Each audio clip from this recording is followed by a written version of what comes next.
اعوذ باللہ من الشیطان الرجیم بسم اللہ الرحمن الرحیم الحمد للہ رب العالمین الرحمن الرحیم مالک یوم الدین ایاک نعبد و ایاک نستعین اہدنا الصراط المستقیم صراط الذین انعمت علیہم غیر المغضوب علیہم ولا الضالین آمین۔ یہ سورہ فاتحہ ہے۔ مکہ معظمہ کے ابتدائی دور میں یہ سورہ نازل ہوئی۔ اس سورہ کے نزول کا مقصد یہ تھا کہ اللہ تبارک و تعالی نے بندوں کو اپنی حمد و ثنا کا طریقہ تعلیم فرمایا اور ساتھ ہی اللہ تعالی سے مانگنے اور دعا کرنے کا طریقہ بھی اللہ تعالی نے اس سورہ کے ذریعے تعلیم فرمایا۔ اس سورہ کے مختلف نام ہیں۔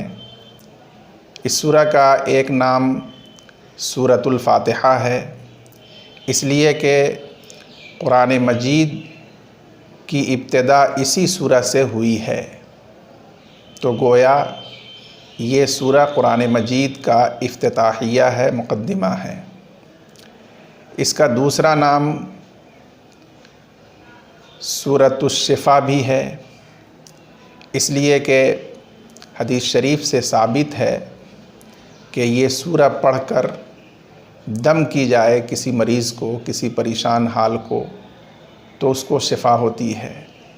اس سورہ کا نام ام القرآن بھی ہے، کیونکہ یہ پورے قرآن مجید کا خلاصہ اور پورے قرآن مجید کی اصل ہے۔ باقی قرآن مجید اسی کی تفصیل اور تشریح ہے۔ الغرض اس سورہ کا مقصد اور اس کا نام، اس کا زمانہ نزول یہ جان لینے کے بعد ہمیں اس سورہ کی تفسیر دیکھنی چاہیے۔ اللہ تبارک و تعالی نے اس سورہ کی 3 آیتوں میں اپنی حمد و ثنا کا طریقہ تعلیم فرمایا۔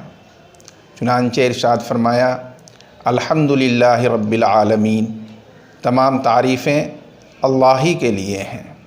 دنیا میں جتنی بھی تعریف کی جا سکتی ہے، چاہے وہ کسی نعمت پر ہو یا کسی کی خوبی پر ہو، احسان پر ہو، جو بھی تعریف کی جاتی ہے یا کی جا سکتی ہے، ان تمام کا مستحق صرف اور صرف اللہ تعالیٰ کی ذات والا صفات ہے۔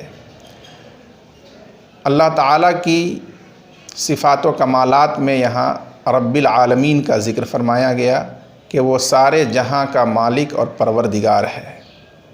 کوئی مخلوق ایسی نہیں ہے کہ جو اللہ تبارک و تعالیٰ کی ملک اور اس کی ربوبیت سے خارج ہو۔ یہ اللہ تعالیٰ کی بڑی صفت ہے۔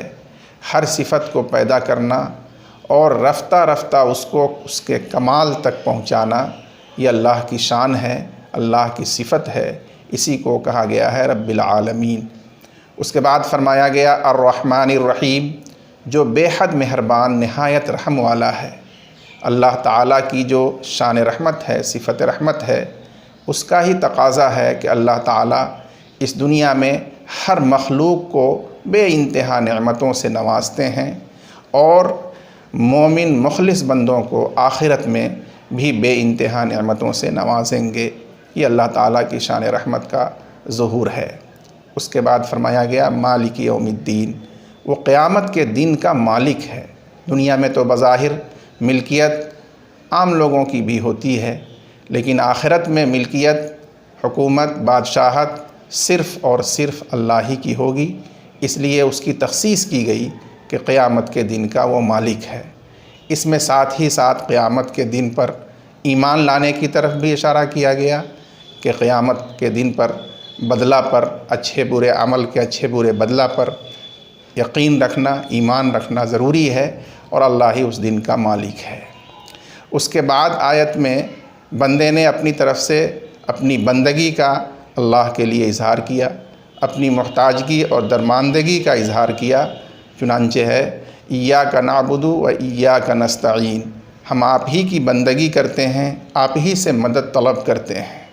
اللہ تعالیٰ معبود حقیقی ہے، ہماری بندگی صرف اور صرف اللہ کے لیے ہے، اور ہم محتاج ہیں، اللہ بے نیاز ہیں، ہم عاجز ہیں، اللہ ہر چیز پر قادر ہیں۔ اس لیے ہم بندگی کے معاملے میں بھی اور دوسرے اپنے تمام معاملات میں، چھوٹے بڑے سب میں اللہ ہی کی مدد کے محتاج ہیں، اس لیے ہم اللہ ہی سے مدد مانگتے ہیں۔ جس طرح بندگی کسی اور کی نہیں کی جا سکتی، اسی طرح سے انسان اپنا مدعا، اپنی ضرورت، اپنی حاجت کو بھی حقیقتاً اللہ کے سوا کسی کے سامنے نہیں رکھ سکتا۔ اللہ ہی وہ ذات ہے جس کے سامنے انسان کو اپنی ہر ضرورت، اپنا ہر مدعا رکھنا چاہیے اور اسی سے اپنی مدد مانگنی چاہیے۔ اس کے بعد بندے نے اللہ تعالیٰ سے اپنی سب سے بڑی ضرورت کی دعا مانگی ہے۔ انسان کی سب سے بڑی ضرورت یہ ہے کہ اس کو ہدایت مل جائے صراط مستقیم کی۔ جسے صراط مستقیم کی ہدایت مل جاتی ہے وہ اس دنیا میں بھی مطمئن زندگی گزارتا ہے، اور یہاں سے جانے کے بعد آخرت میں بھی وہ سرخرو اور کامیاب ہو جاتا ہے۔ اس لیے اس دنیا پر جینے والے انسان کی سب سے بڑی ضرورت، سب سے پہلی ضرورت یہ ہے کہ اس کو سیدھے راستے کی ہدایت ملے۔ اس لیے بندہ اللہ سے اس چیز کو مانگتا ہے، اہدنا الصراط المستقیم، اے اللہ ہمیں سیدھے راستے کی ہدایت عطا فرما۔ ہدایت کے معنی یہ ہیں کہ اس پر ہمیں اہتمام کے ساتھ چلنے کی توفیق عطا فرما، اس پر عمل کرنے کی توفیق عطا فرما۔ اور سیدھا راستہ یہ دین اسلام ہے، یہ کتاب اللہ اور سنت رسول اللہ کا بتایا ہوا راستہ ہے۔ اس کے بعد نمونہ پیش کیا گیا، صراط الذین انعمت علیہم، کہ یہ سیدھا راستہ دین اسلام، کتاب و سنت کا بتایا ہوا راستہ کوئی نیا راستہ نہیں ہے، یہ وہ راستہ ہے جس پر چل کر بہت سے لوگ ماضی میں بھی کامیاب ہو چکے ہیں دنیا اور آخرت کے اندر۔ انہی لوگوں کا راستہ جن پر اے اللہ آپ نے فضل و انعام فرمایا۔ دوسری جگہ قرآن مجید میں واضح کر دیا گیا ہے کہ جن بندوں پر اللہ کا خاص فضل و انعام ہوا، ہدایت اور توفیق کی، وہ انبیاء، صدیقین، شہداء اور صالحین ہیں۔ یہ وہ لوگ ہیں جن کو اللہ نے ہدایت عطا فرمائی، اور وہ اس دنیا میں صاحب فضل و کمال ہوئے، آخرت میں بھی اللہ کا انعام و اکرام ان کو حاصل ہوا۔ انہی لوگوں کا راستہ ہمیں بھی عطا فرما، ان کی ہدایت نصیب فرما۔ غیر المغضوب علیہم ولا الضالین، ان لوگوں کا راستہ نہیں جن پر آپ کا غضب ہوا اور جو راہ حق سے گمراہ ہو گئے۔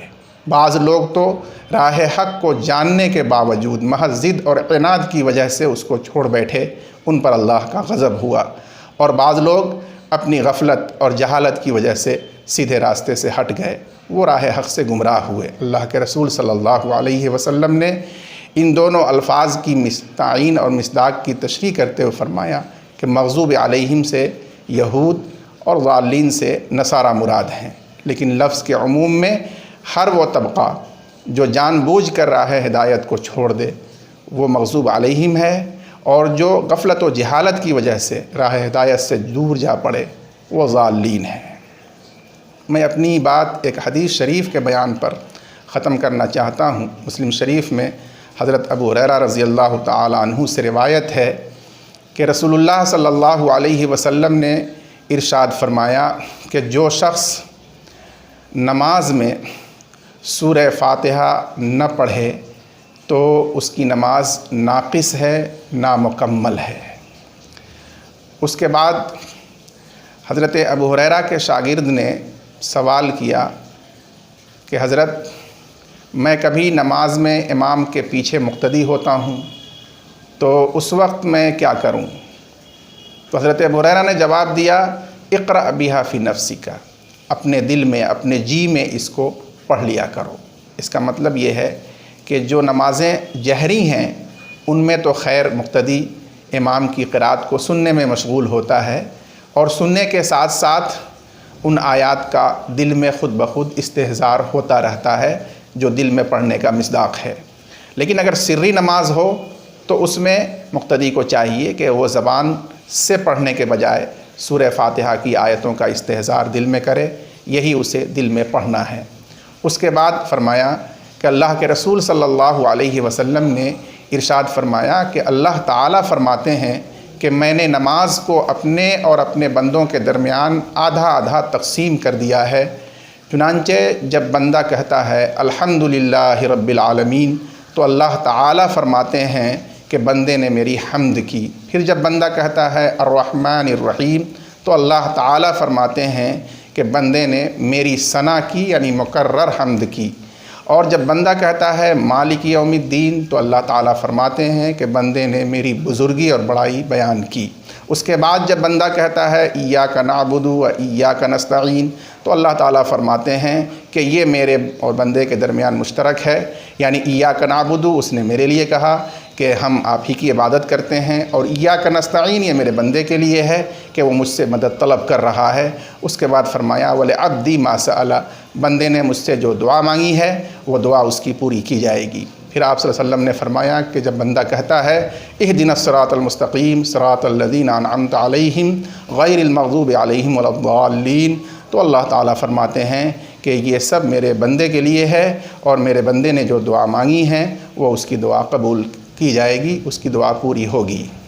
یہ حدیث ہے، اس حدیث سے اندازہ ہوتا ہے کہ سورہ فاتحہ یہ کتنی اہم سورہ ہے اور نماز میں اس کا مقام و مرتبہ کیا ہے۔ اسی لیے ہر نماز کی ہر رکعت میں یہ سورت پڑھی جاتی ہے، اور اسی وجہ سے اس کا ایک نام سبع مثانی بھی ہے، یعنی وہ 7 آیتیں جو بار بار پڑھی جاتی ہیں۔ والسلام علیکم ورحمۃ اللہ وبرکاتہ۔